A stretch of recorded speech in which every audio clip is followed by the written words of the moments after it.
ఇంకా ఏం చేస్తున్నావు నువ్వు? బయటికి వెళ్ళు.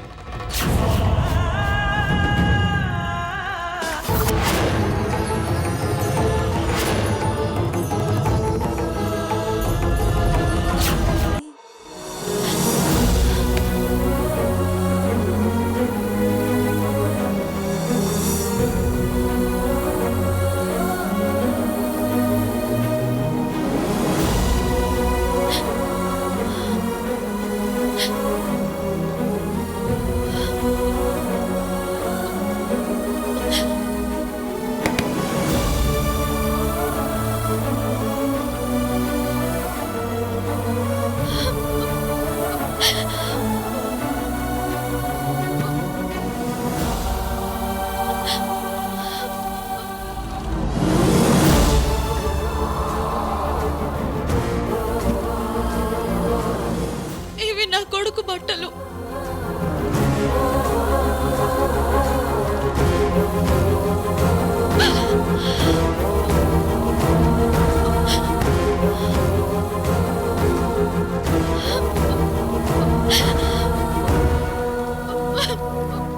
ఓసే అలివేని,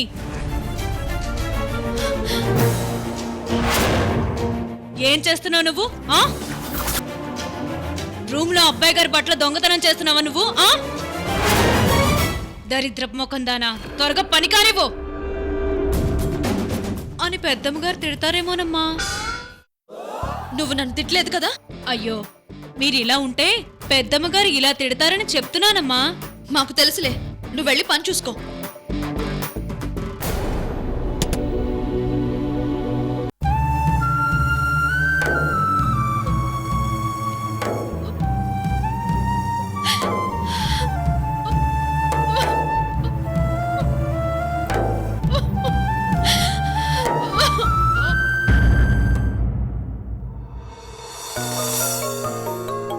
ఇంటర్నేషనల్ స్కూల్, పైగా హైదరాబాద్ బ్రాంచ్. వంశీని చూసుకుంటానంటాడు కాబట్టి పిల్లల్ని అక్కడే జాయిన్ చేద్దాం సృజన్. అలాగే రత్న, ప్రతిరోజు వంశీ వెళ్ళి పిల్లల్ని చూసుకునే అవకాశం ఉంటుంది కదా. ఏంటి కృష్ణవేణి? మీ ఇష్టం మేడం. మరి అడ్మిషన్ లాస్ట్ డేట్ ఈ రోజే కాబట్టి ప్రిన్సిపాల్తో నేను మాట్లాడతాను. అలాగే వంశీ.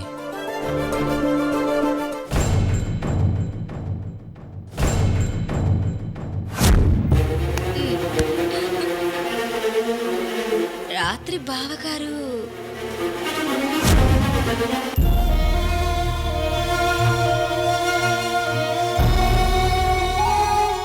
మేడం, నీలవేణి గురించి అన్ని వివరాలు తెలుసుకున్నారా?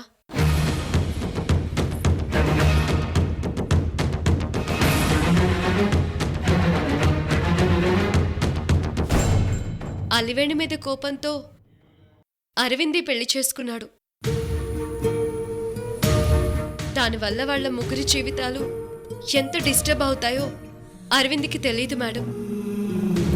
అరవింద్తో ఎంత మాట్లాడడానికి ట్రై చేసినా వాడు నాతో మాట్లాడడానికి కూడా సమయం ఇవ్వడం లేదు సృజన్.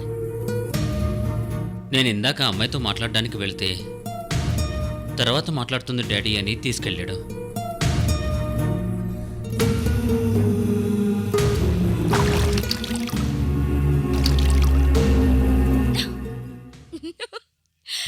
అరవింద్ ప్లీజ్, పగలు రాత్రి అన్ని తేడా పెట్టి నా ఆశల్ని చంపకు. వదిలే అరవింద్. అరవింద్ ప్లీజ్ అరవింద్. నిన్నే please. Arvind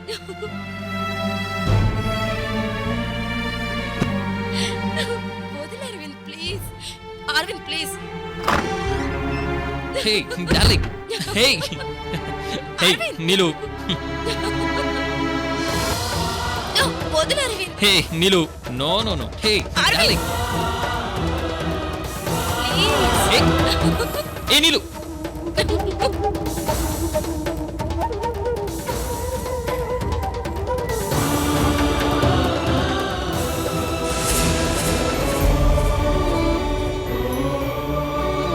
Hey, darling. Hey.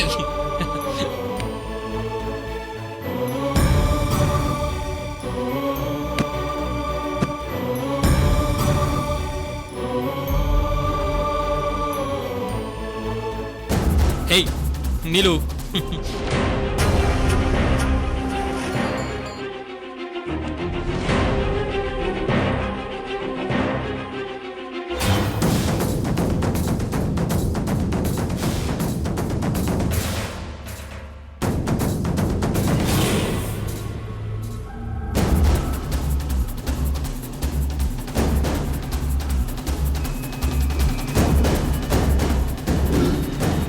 Arvind, మీ ఇద్దరితో మాట్లాడాలి.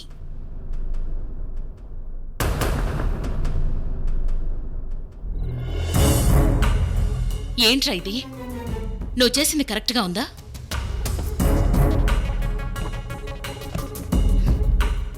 నీలవేణి అమ్మా నాన్నల్ని పిలిపించు.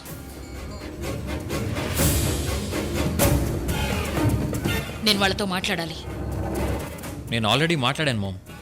షటప్ అరవింద్.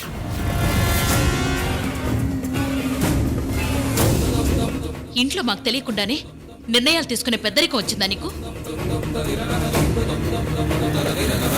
రత్న, పిలిపించడం కాదు, ముందు ఫోన్లో మాట్లాడు.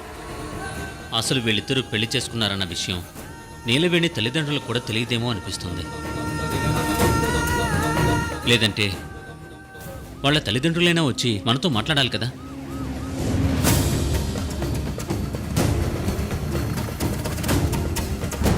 నీలవేణి, ఆంటీ, మీ అమ్మా నాన్నకు ఫోన్ చేయి.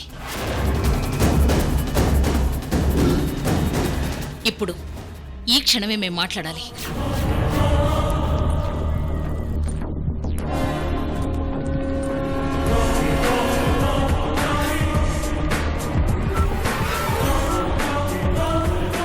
ఆగు నీలవేణి.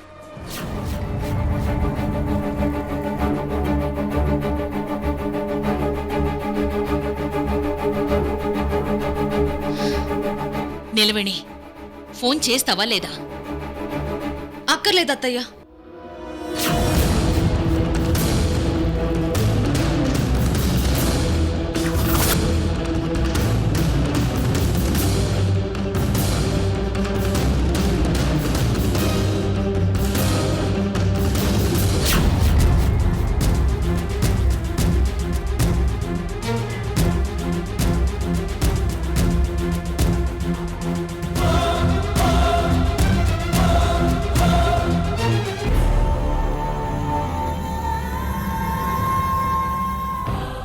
అత్తయ్య, మీరు నా మీద సానుభూతి చూపించాల్సిన అవసరం లేదు.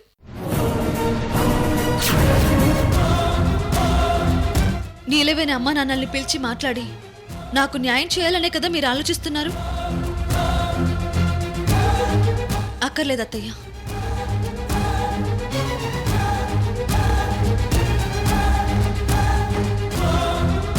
నేను తప్పు చేశాను. పశ్చాత్తాపంతో కుమిలిపోయాను. కానీ అప్పటికే జరగాల్సింది జరిగిపోయింది కదా. అరవింద్ మనసు ఎంత బాధపడి ఉంటే ఈ నిర్ణయం తీసుకుని ఉంటాడో నాకిప్పుడు అర్థమైంది. అలవేణి, ముందు మేము చెప్పేది విను. లేదత్తయ్యా, నేనిప్పుడు ఎవరి మాట వినదలుచుకోలేదు. ఆల్రెడీ నేను ఒక నిర్ణయం తీసుకున్నాను.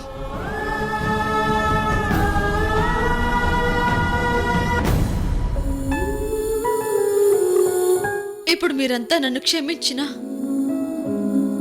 నేనెంత పశ్చాత్తాపడినా జరగరంది జరిగిపోయింది. అందుకే అరవింద్ నిర్ణయాన్ని నేను సమర్థిస్తున్నాను. ఆడదానికి ఐశ్వర్యం అంటే మాంగళ్యమని ఇప్పుడే నాకు బాగా అర్థమైంది. కానీ ఈ లోపు నా కథ ముగిసిపోయింది అత్తయ్య.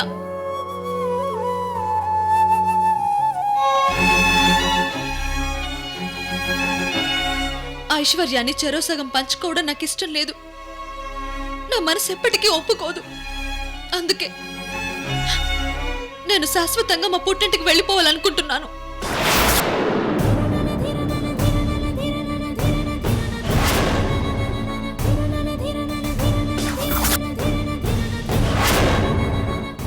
ఆడపిల్లకి భూమాత అంత సహనం ఉండాలంటారు. అది కృష్ణ వెనుకుంది, నాకు లేదత్తయ్యా.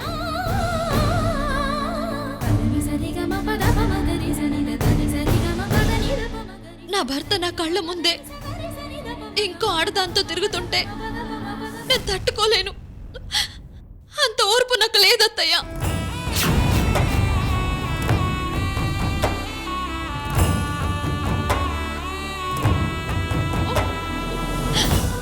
అలాగని నా భర్తతో గొడవ పడి మీ అందరినీ డిస్టర్బ్ చేసి ఇక్కడ ఉండటం కూడా నాకు ఇష్టం లేదు.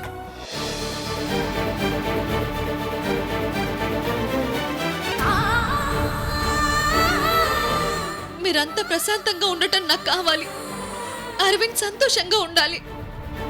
నా కొడుకు ఇంట్లో పెరిగితే వాడికి అమ్మ రూపంలో కృష్ణవేణి ఉంది. అనురాగం ఆప్యాయతలు పంచడానికి మీరందరూ ఉన్నారు.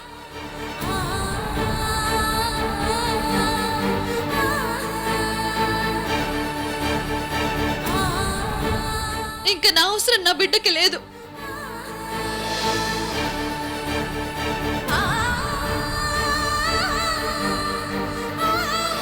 పుట్టింటికి వెళ్ళి నా భవిష్యత్తు ఏంటి నాన్న అని నా తల్లిదండ్రులను కూడా మీ దగ్గరికి పంపించను.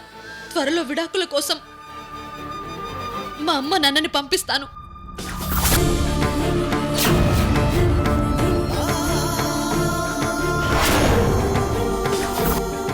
దయచేసి అరవింద్తో విడాకుల మీద సంతకాలు పెట్టించండి అత్తయ్య. అలివేణి, మతుండే మాట్లాడుతున్నావా? వాడు కూడా మాతో ఒక్క మాట కూడా చెప్పకుండా పెళ్లి నిర్ణయం తీసుకుని ఏకంగా అమ్మాయిని తీసుకుని ఇంటికొచ్చాడు. ఇప్పుడు నువ్వొక్క మాట కూడా చెప్పకుండా విడాకుల నిర్ణయం తీసేసుకున్నావా? అవును, మీ గురించి నాకు తెలుసు కదా అత్తయ్య. కృష్ణవేణి లాంటి గొప్ప కోడలు బతికుండగానే 2 సార్లు మీరు వంశీ గారికి పెళ్లి చేయాలనుకున్నారు.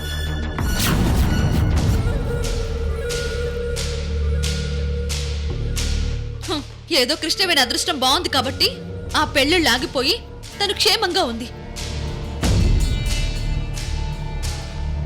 లేదంటే వంశీ గారు 2 పెళ్లి చేసుకుని కృష్ణవేణి పుట్టింట్లో ఉండేది కదా.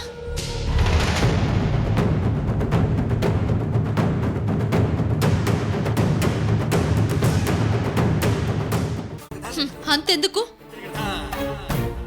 మీ అబ్బాయికి పెళ్లికి ముందే 2 పెళ్లిళ్ళు ఆగిపోయాయి. కోడలు ఏ చిన్న తప్పు చేసినా మీరు సహించరు.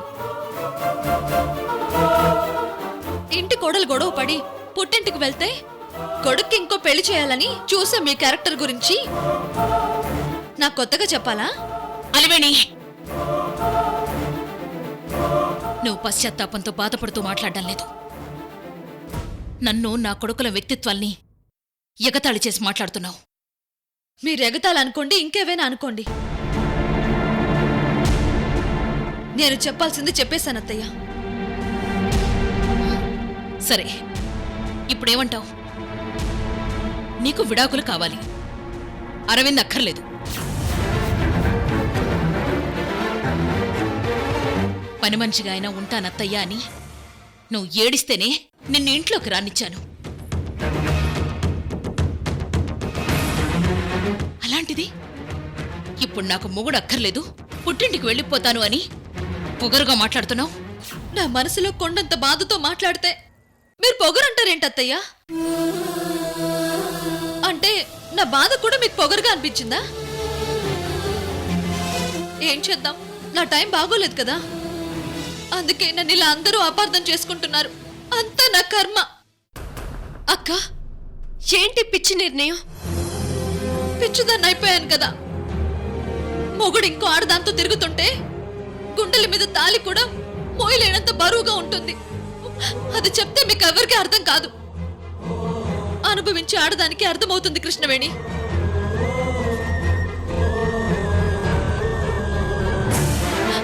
నా కోసం ఎవరు బాధపడాల్సిన అవసరం లేదు.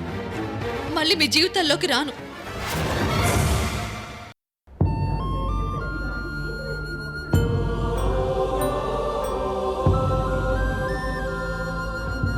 మీరు నన్నెంతో ప్రేమించారు, నాకే లోటు రాకుండా చూసుకున్నారు. మీలాంటి భర్త నాలాంటి దానికి దొరకాలంటే నేనెన్నో జన్మల పుణ్యం చేసుకుని ఉండాలి అరవింద్. నీతో గడిపిన ప్రతి క్షణం తీపి జ్ఞాపకంగా నా గుండెల్లో పదిలంగా ఉన్నాయి. ఆ జ్ఞాపకాలతో జీవితాన్ని గడిపేస్తాను అరవింద్. ఇంకెప్పుడు మిమ్మల్ని డిస్టర్బ్ చేయను.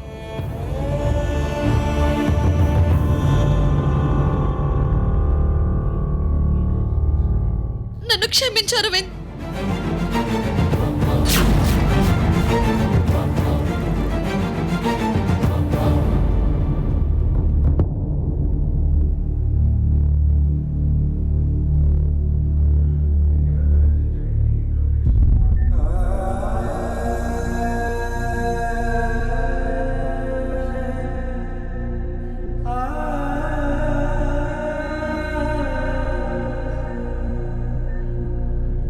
అలివిని ఆగమ్మా, అలివిని. అక్క అక్క అలివేణి, ప్లీజ్ అక్క. వెళ్ళకు. అక్క అలివేణి ఆగుతావా లేదా?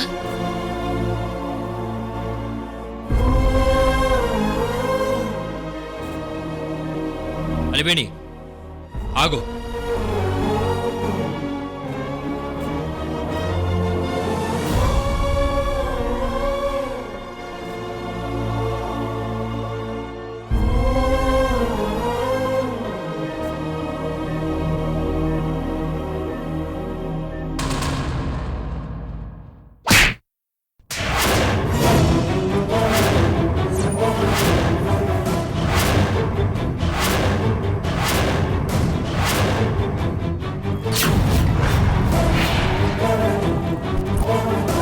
నేనెందుకు కొట్టానో తెలుసా?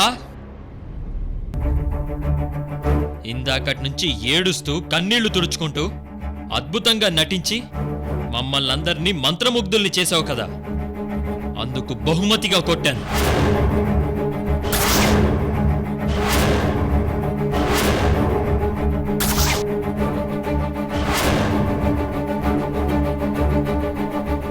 ఏంటోదినా, తను నన్ను వదిలేసి వెళ్ళిపోతుందంటే మీరు నమ్మేశారా?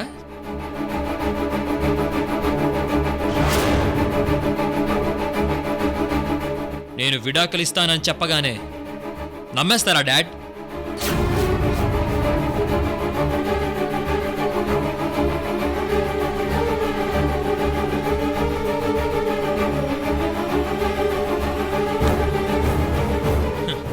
నా భార్య పల్లెటూరు పిల్ల, అమాయకురాలని, ఈ పిచ్చిదానికి ఏమీ తెలీదని మనమంతా ఫీల్ అయ్యి వెళ్ళ కలివేరి అని చెప్పేసి వెనక్కి పిలుస్తామని చెప్పి ఇంతసేపు అద్భుతంగా మన ముందు నటించింది.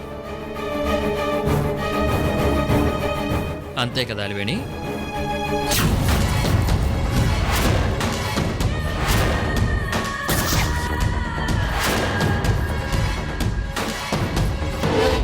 నమ్మకండి, మీరెవ్వరూ దీన్ని నమ్మకండి. ఈవిడ గారు మహానటి ప్రభో, మహానటి.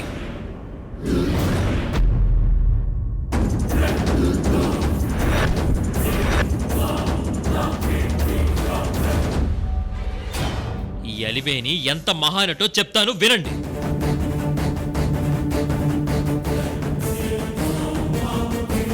నా బిడ్డను నాకు చూపించకపోతే విషం తాగి చస్తానని గడప దగ్గర విషం తాగింది గుర్తుంది కదా?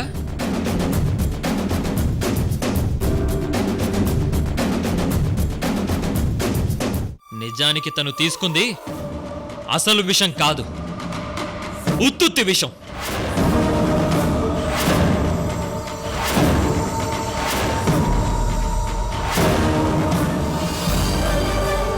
అవును, స్వయంగా డాక్టర్ నన్ను కలిసి చెప్పాడు.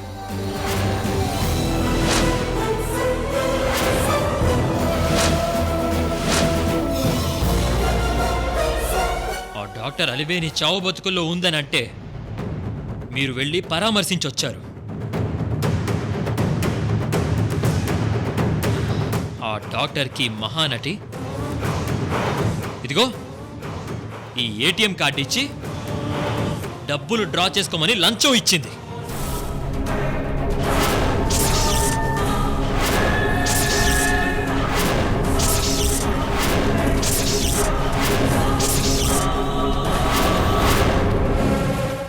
డాక్టర్ నా దగ్గరకు వచ్చి ఈ ఏటీఎం కార్డు ఇచ్చి సారీ చెప్పి వెళ్ళాడు.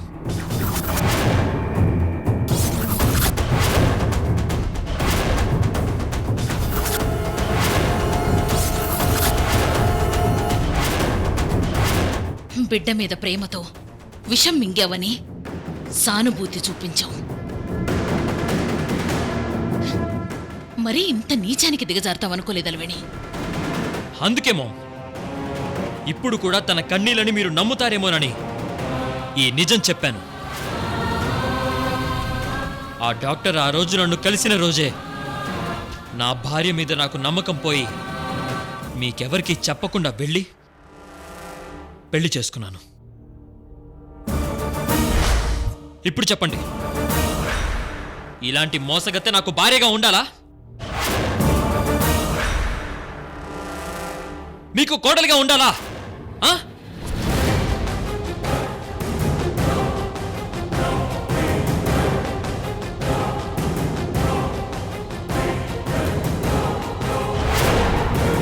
మీరు వెళ్ళి లాయర్ని తీసుకురండి. విడాకుల పేపర్ల మీద సంతకం పెట్టేస్తాను. అన్నయ్య, మీ అందరికీ దండం పెడతాను, ప్లీజ్.